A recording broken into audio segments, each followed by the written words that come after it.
ઓલપાડની જીણોદ પ્રાથમિક શાળામાં આનંદમેળાનું આયોજન કરવામાં આવ્યું. જિલ્લા પંચાયત શિક્ષણ સમિતિ, સુરત સંચાલિત ઓલપાડ તાલુકાની જીણોદ પ્રાથમિક શાળામાં આનંદમેળાનું આયોજન કરવામાં આવ્યું હતું.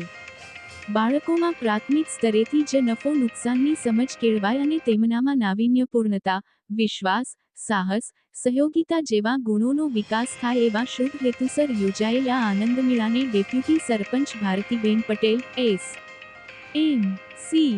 અધ્યક્ષ વાસંતીબેન પટેલ તથા ઉપાધ્યક્ષ મનીષભાઈ પટેલે સંયુક્ત હાથે રિબીન કાપી ખુલ્લો મૂક્યો હતો, જેમાં સૌ બાળકોએ ખૂબ જ ઉત્સાહપૂર્વક ભાગ લીધો હતો. આ આનંદમેળામાં મકાઈ ભેલ, દાણા ભેલ, મમરા ભેલ, મંચુરિયન, સમોસા, ખીચું, પાણીપુરી, આલુપુરી, બટાકા ભૂંગળા, દહીંપુરી, પુલાવ, ગુલાબજાંબુ, રગડા પેટીશ, દહીંપુરી, કોકો, લીંબુ શરબત, મસાલા છાશ જેવી અવનવી વાનગીઓના વિવિધ સ્ટોલ બાળકો દ્વારા ઊભા કરવામાં આવ્યા હતા. શાળાના બાળકો, શાળા વ્યવસ્થાપન સમિતિના સભ્યો, વાલીજનો તથા ગ્રામજનોએ દરેક સ્ટોલની સ્વાદિષ્ટ વાનગીઓનો ભરપૂર રસાસ્વાદ માણ્યો હતો.